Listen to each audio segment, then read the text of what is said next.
I'm John Washington, the CEO and editor in chief of Flossin Media, and I'll be your host for today's show, where we, as always, take an unapologetically Black approach to profiling the people, stories that are significant to our creativity and advancement of our community. Yeah. Today, we are honored to welcome Renee Mitchell to the show. As a Pulitzer Prize nominee, writer and speaker, educator, performer, creative revolutionist, Ms. Mitchell is also an expert trainer in youth empowerment, trauma-informed practices, and social emotional learning from a heart-centered, culturally relevant framework. Girl, that's something else. She Yeah. also is a visionary behind I Am More. She is a whole lot more than what I just said. Youth development program and spreading the Black joy. We're seriously, and I am excited. Can't wait to hear more from your story, my sister. Welcome, Renee. Thank you so much. I'm so glad to be here. Oh, it's my pleasure. So come on, Renee, let the people know a little bit about who I'm talking to right here. Oh, Tell us you about you. just gave a whole Yeah, mouthful. wait, but well, I need a little bit from you. I need you to tell me a little bit how you see you. Who's Renee? Where did all this start? Bring us to this. How did this lady get here? Tell us a little bit about your background, Renee. Okay. So I got here through a whole lot of trauma. And seriously, No, everything, I ain't laughing. I'm just laughing. Because I get it. everything that I've experienced as in life has brought me to this point. But I had to do a real self-reflective, get into the shadows kind of exercise journey to really understand that everything has worked for my benefit. And so I'm a survivor of domestic violence. I'm a survivor of sexual assault. I was bullied my whole K through 12 experience, growing up as one of very few Black children in my classroom. It was never a safe space. I never heard the words, "you are smart," even though I knew that I was smart. I love learning, but I didn't hear a lot of affirmations. And so I had thoughts of suicide. I was a sad kid. Like I hardly ever smiled. And when I smiled, I did it like a performance. Like like I showed my teeth, but there was no joy behind it. And so all of these kinds of experiences that I've had have given me a real depth of compassion, really helped me understand how important it is to be very heart-centered. And what I do is really trying to help other youth to understand their own potential, and understand that trauma is not the whole of their story, but it can inform who we are becoming. And so that's my story. I mean, everything that I do is really, intended to help other folks really understand their own potential, because I never really was helped outside of myself until very recently, maybe within the last couple of years. And so that's a long time to just be in the fight by yourself. I'm telling you. Yeah. So Yeah, I love Renee, what I do. it sounds like we have so much in common. I listen to your stories sometimes, and usually when I speak to young people across the country, the first thing I say to them is, I'm no stranger to every abuse known to man, except for sodomy, and I ain't dead yet. And that's really a telling story about our story here in America, about what we all about. So, but tell me, I see that you describe yourself as a creative revolutionist. Can you Yeah. share with us, the audience, what that means to you? Well, I actually came up with this term because people would just say, well, what do you do? And I always had this thought, well, where do I start? Because I am a writer. I've been a writer since I was a young child, and it happened to make a way for me to have a award-winning career as a newspaper journalist. I'm also an artist. I've illustrated and written my own children's book. This is the first time I've ever illustrated anything. So I'm a quilter. I'm a jewelry maker. Wow. There's so many aspects that I give myself permission to do, including singing. I love to sing, but I was told, like when I was in fourth or fifth grade, because my mother used to listen to opera, and I would listen to that. And so I would try to hold my notes like they did, and she said, well, you can't sing. You sound like an old lady. And it shut me down because she's my big sister. I just assumed she told me the truth. And so it wasn't until maybe 10 years ago that I started singing. Even when I was like in church, I would just mouth the words. So, I love to sing. I love every form of creativity, and I just don't want to, it takes a while to describe like all of these different things I love to do. And I was just, and it's all about very heart-centered. It's all about creating revolution in different ways. And so I just made up a title, and that seems to encompass the breadth of what I am about. What do you think all that quilting and all that stuff? Your family background, y'all did that in your family? Well, we're very a creative family. I mean, all of us have a tremendous amount of talent, and so maybe that's where it came from, because we're a big family, and it seems when you see us from the outside, we're very outgoing, but all of us are really kind of introverts and very empathic. We become introverts. Yeah. That's what we get. So all of us are very creative, Mm. and I think I've given myself permission to just take it to the extreme, in any way that I can, just because I was told no. That really is where it's come from. I've been told that I wasn't college material, and here I am trying to get my finishing up my doctoral degree. Man, that's amazing. So I was told no, you are not enough. You are and because and even in my family, my older brother was the artist, and so I was never really encouraged to be an artist. And it wasn't until my girlfriend, one of my closest, dearest girlfriends, Janice, had said, I was visiting her, and she said, you need to go and illustrate your own book. And I was like, I don't know how to draw. And then I gave myself permission, and out of and I just the things just poured out of me. So I think it's just an example of anything that anyone is capable of. Once you give yourself permission to do that without judgment or without listening to those voices, that inner critic, you can accomplish anything. It just, as long as it comes from your heart, it's there for a reason, and it's just up to us, each of us, to excavate it out of whatever box that we're putting it into. So that's it's amazing, Renee, because the next you just went right into the next question, and you just probably outlined it, and that is to tell us a little bit more about your youth development and empowering program. I just heard it. I am more. I mean, if it's any mirror of how you treating yourself, then that must be a hell of a program. Well, absolutely, because authentically, I had to go through my own journey, and it's basically a similar journey that I'm taking other youth through, right? Wow. So particularly youth of color, and most particularly Black youth. And it started when I was a teacher at Roosevelt High School. And for a couple of years, I was the only Black teacher. Wow, you taught at Roosevelt, Renee? Yeah, I sure did. I was recruited there after I left the paper. And I was just doing in the community, just doing my, art residency artist, I was just doing my thing. And then I was recruited by Philippe Histrick, who was the principal. And he said, go and teach my students some journalism. So I did that and more. And so there is an organization, Stand for Children. It's nationally based, but it was started here in Portland. And so every year they give out these scholarships called Beat the Odds, and there's $16,000. And at Roosevelt, we may have had one student a year, or sometimes none, get this scholarship. And of course, as a writer, I'm always trying to encourage young people to write their own stories. And so I teach this process. Don't just tell your story, you need to own your story. And that means you need to figure out what is trying to tell you and which direction it's leading you in. Wow. And so from that perspective, Stand for Children awarded 4 scholarships in Portland.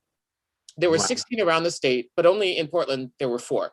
3 of the 4 were my mentees in my Black Girl Magic Club. And so this was significant, that 3 of them the same year, all Black girls got this scholarship. And I talked to them. I said, we need to put a flag in the ground. Like this is amazing. This is different. This has Yeah. never happened before. Wow. And so we came together and said, let's create an organization. We didn't really know what we were going to do. We just felt like, okay, well, maybe you all who have experienced trauma, homelessness, poverty, being scared for your life, coming to another country without knowing the language, all of these different kinds of traumas that they've experienced that have shaped them. Now they can go and empower other youth, right? So that was just our basic intention. So maybe 2 months later, we had our first performance at the Martin Luther King annual tribute in 2019. There were 4 young people. There were 2 Latino men, an African-American woman, and a young lady who was Hmong. And they just basically, I do theater too. I hadn't mentioned that. And that's really how I come to understand myself, because it was easier for me to become someone else on stage than it was to be myself. Wow. So I used those theater skills to help these young people like weave their stories together. This was the first time that they had ever told their stories in public. So they were a little nervous. You could hear it in their voice. That you saw the tears a little bit. But what it did was transform their relationship to their story, because adults were coming up to them and saying, oh my goodness, I'm so glad you shared this. You're so brave. I found myself through your story. You brought me to tears, and giving all of these affirmations to these young people who didn't understand how important it was to tell their story authentically. And more young people started to hear about what was happening. We put their stories in this graphic novel, and I'm getting all these young people who are like, I want to tell my story. I want to tell my story. Young kids who had never talked about things that had happened to them started to understand that trauma is not all of who we are, but we can use it to be able to inform and inspire and help other people feel like they're not alone in what they're experiencing. And so I Am More, within 6 months, we had our first national invitation to open up at an annual trauma-informed conference in Philadelphia. Took 6 children, young people, I don't want to call them children anymore, young people to Philly, New York, and DC. Since we were on the East Coast, they had never been there. We traveled, it was just an amazing experience. And it was like, okay, we're on to something, because they got a standing ovation at this conference. We ended up teaching a workshop on what do youth need from adults. And, and so we had, again, adults in tears, because here it was young people who had the agency to be able to talk about some of their deepest trauma in a way that inspired and empowered other people. And so it raised the question, well, what are you doing with your life? What are you doing with your trauma? How are you helping other people understand that they are not alone? And so since then, we've presented at other national conferences. We've been paying youth, because I Am More understands that when I ask you to share your story, this is something you're an expert in. Your story, you are an expert about your life, right? So we pay them every time they get in front of a microphone, they're getting a check, right? Wow. And so it just shifts their way of thinking of the relevancy of who they are and what they have to say. It just empowers them.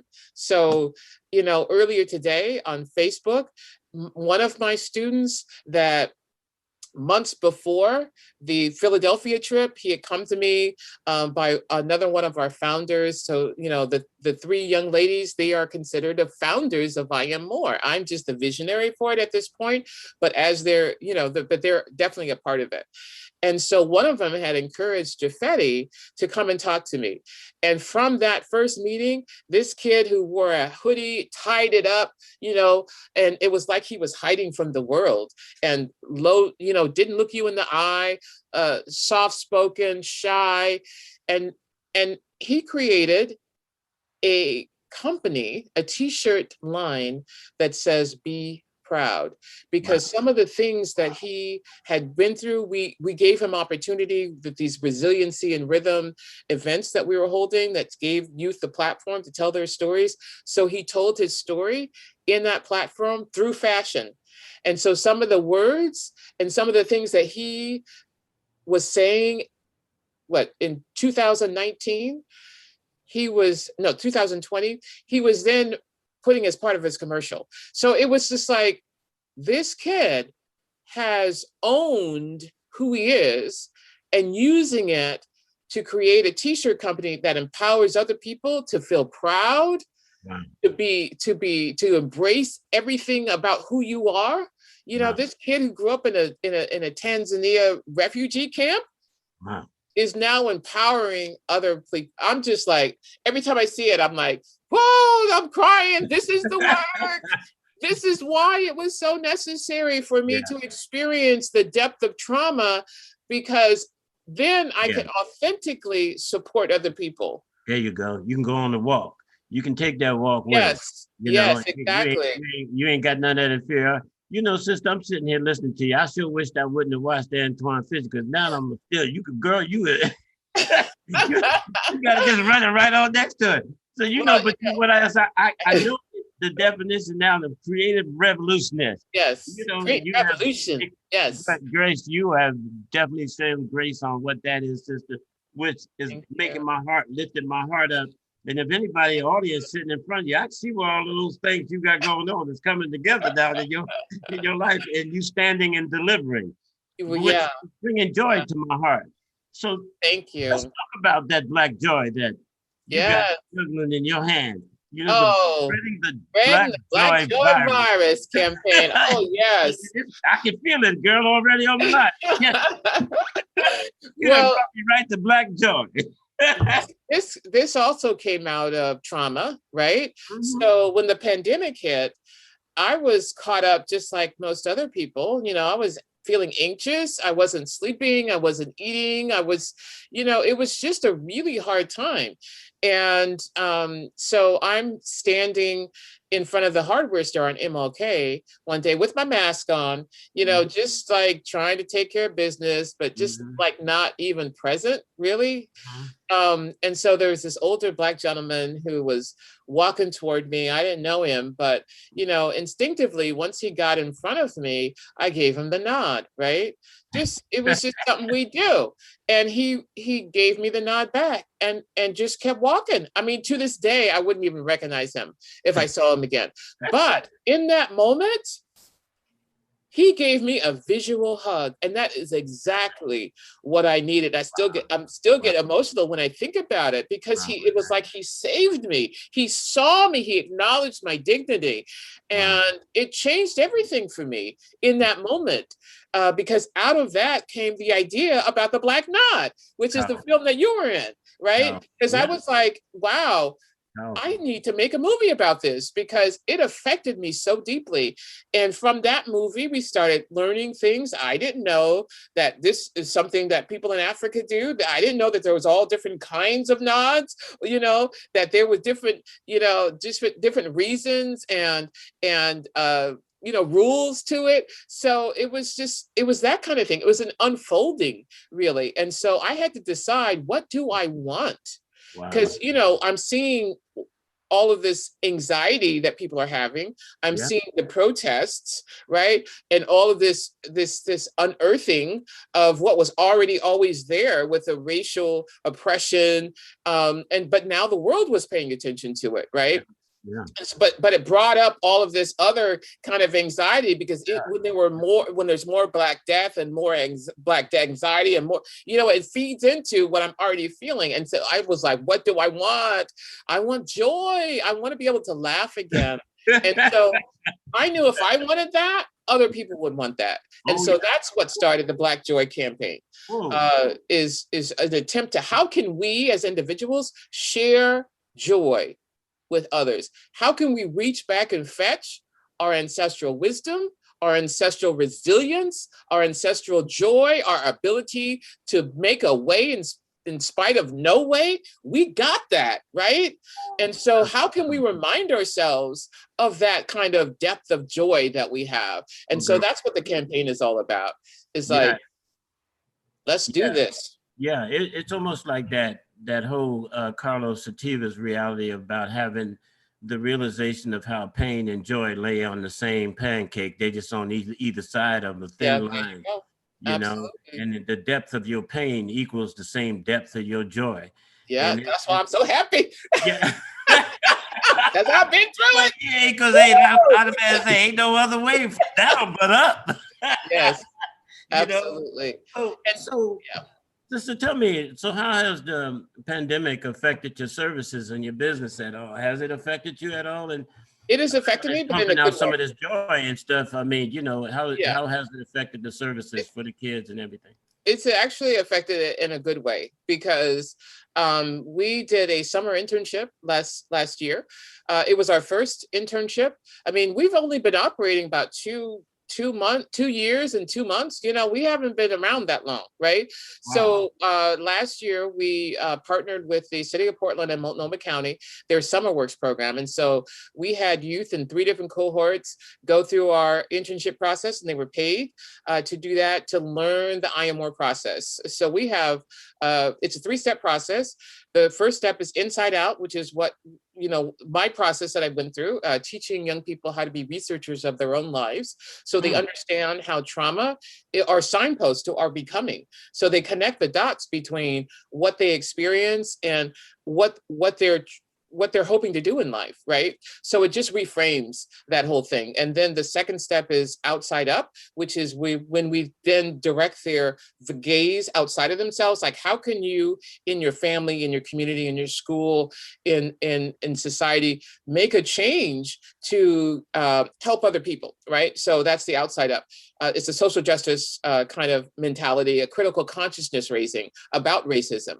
So kids stop internalizing. When someone treats them badly, they start to understand this is a systemic issue.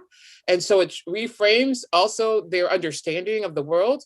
And then the up and beyond is just giving them the platform to share their wisdom, right? So we took them through this process, and it was a summer internship, and they felt so connected to each other because they had this safe space online where they were talking about real stuff. Now, where else are they getting this, right? So they extended the internship till December just because it met their needs. wow. So Right this is on. the kind of work we want to do.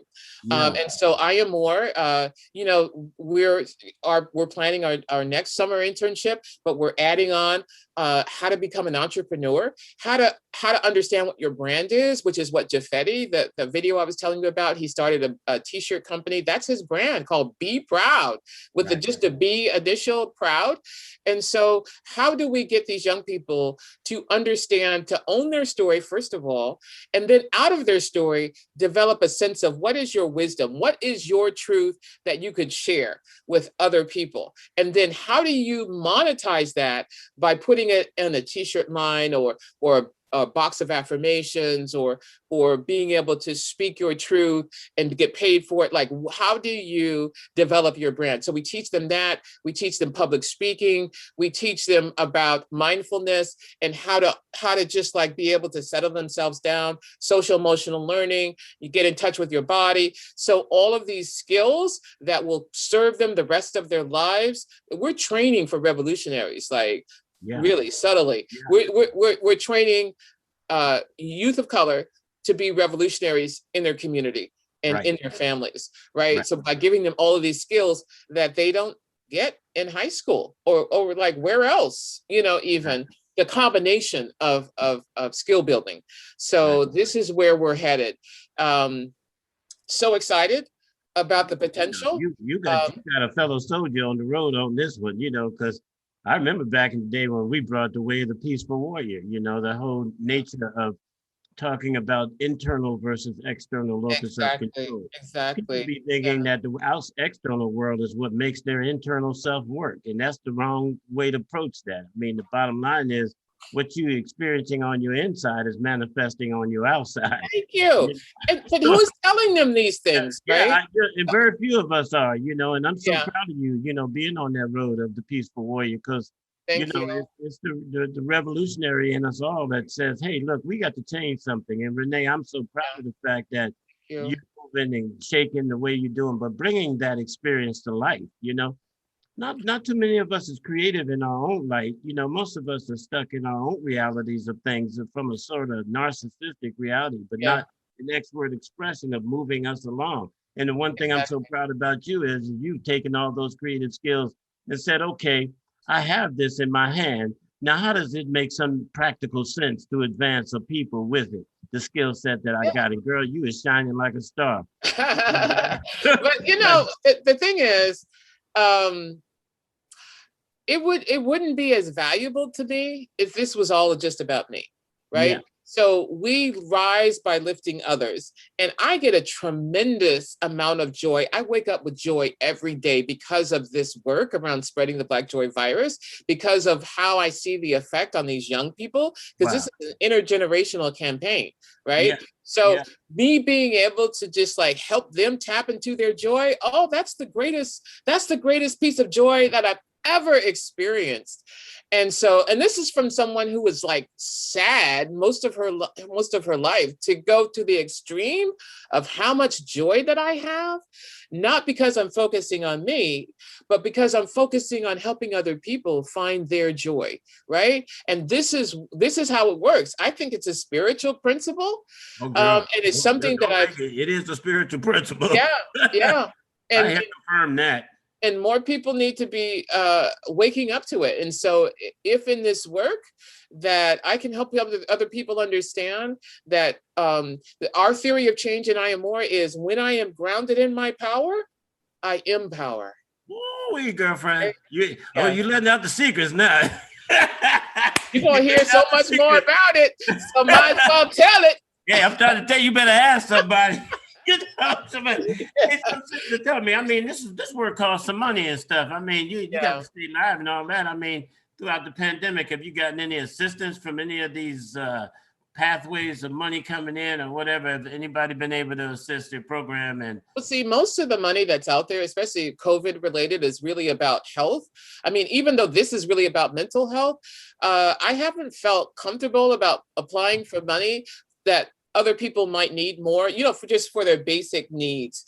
And right, so I Am More is a member of the Oregon Community Foundation's Oregon Black Student Success Network. So we have had some support from Oregon Community Foundation. We've also had some support from the Collins Foundation.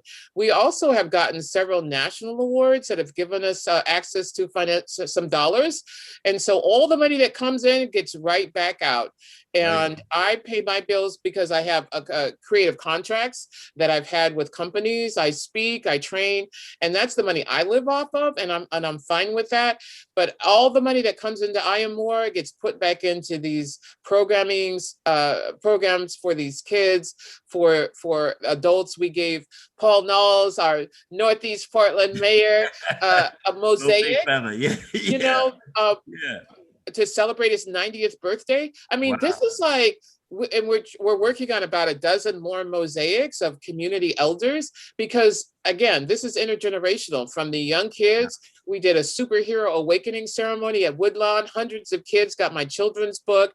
They also got courage stones, to these glass stones that have the word courage on them, to rub when they feel afraid. So from the young kids to the elders, we are trying to create things that bring joy to other people. We started sending out, whenever people come to our website, all you got to do is order some free Black Joy cards. We'll send them to you with some stamps, and all you got to do is write them to people. Send them to people. Send some Black joy to people. We're Girl, going I'm to try to trying to make it tell easy as possible for you to spread Black joy, right? And so all of these different campaigns people can engage with. Coming to our website, www.spreadingblackjoy.com. This is about us, yeah, right? It yeah. comes from, some creativity, but I feel like in some ways it's downloaded, you know, downloaded from the divinity, right? So I have to share it. I have to give it away. It's not mine to keep. I'm just a vessel for it. And so this also helps keep ego in check, because I never grew up with an ego. I was just always real quiet. So people assumed things about me from their own experience. Like, what I had to learn is that people can only give you what is already within them. So if Uh-huh. they don't feel good about themselves, they're not going to come with you with some compliment, Drop right? the Only news. the Drop people who the feel centered news. Yeah. and feel worthy can tell you, you know what, I see you. You are beautiful. You Woo. are amazing. Come You on, are girl. going to change the world. I can tell people that because it's inside of me, right? And Girl. so this is the healing that we need to do as adults, especially as educators who are trying to help our children, who haven't gone through the process of really dealing with their own trauma, Woo. right? So my teachers who allowed other kids to beat up on me and spit on me in front of them, in front of my teachers, they were dealing with unprocessed trauma.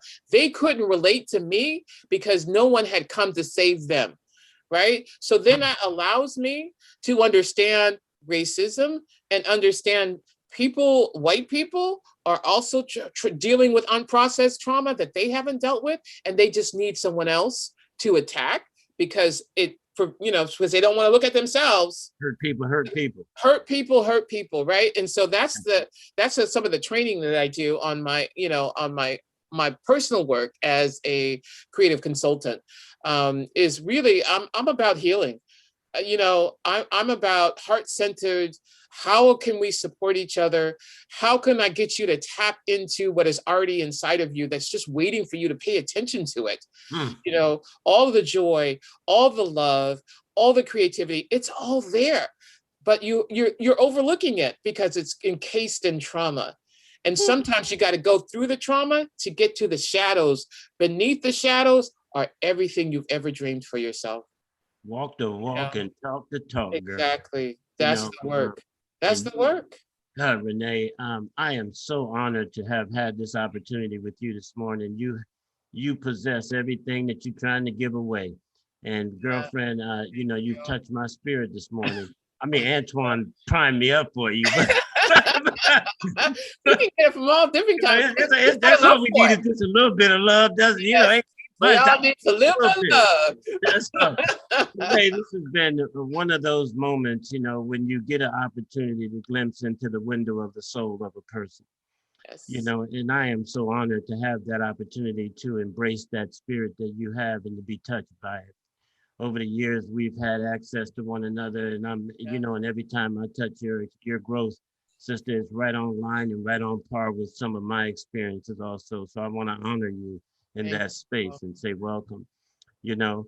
And folks, how could Renee, how could people get a hold of you and the programs and what you're doing to be able to make that contribution to your life in any way that they can, our listeners and our viewers on this? How could they get to you? Well, we welcome any support. Our websites are very easy to remember. www.IamMoreResilient.com. And that will talk about the young people that we work with in our programming. So the campaign has its own website, www.spreadingblackjoy.com. Mm. And that's that website. And you could look at all of our different projects and get involved in whatever way that feels comfortable to you. And then my personal website is just my name, Renee Mitchell Speaks, as in talks, speaks.com, ReneeMitchellSpeaks.com. So it's very, very easy to find me, very, very easy to understand, dive a little bit deeper into the work that I do. And so I invite people to do that and just get in touch and partner and donate. Everything gets put right back out. So this is my commitment to my community, to spreading joy, to spreading hope and love. And so we welcome anyone who is interested in getting on that train, a Sisters, joy train. the Yes, joy train. yes, So, absolutely. hey, Yes, hey, well, we're going places. I'm trying to tell you, hey, thank you for being part of our show today, Renee, where we take pride in improving people's perceptions of capability, significance, and influence in their lives and through the lives of others in their community. And sister, you are the antithesis of what all of that's about for us. And we honor you in our community and as a mother, a sister, Girl, let me tell you something. Keep up the great work with it. And I'm again, Oh, I'm here with you in the trenches any yes, day, sir. every day. Yes, And sir. hey, this one was the percolating for my day. I'm gonna keep on spreading this a little bit, a little bit more. Because let me tell you something. I didn't have a handle on it this morning when I woke up. So you put it back in front and I'm center. so glad. I'm so glad. All You right, so deserve it. yeah, it was my pleasure and honor. And again, thank you very much, Renee, for giving us a little bit of your time. And you have a Absolutely. great morning. The rest of it, you hear. Keep up the All great right. work, man. Go and do Thank what you you, do, everyone, right? for listening All in.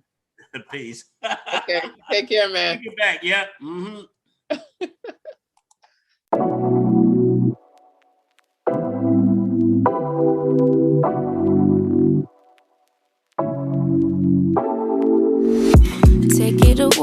Take it away, feeling too good to me.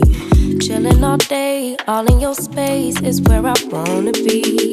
Here in this room, what did you do? I just can't get enough. Too caught up in your love.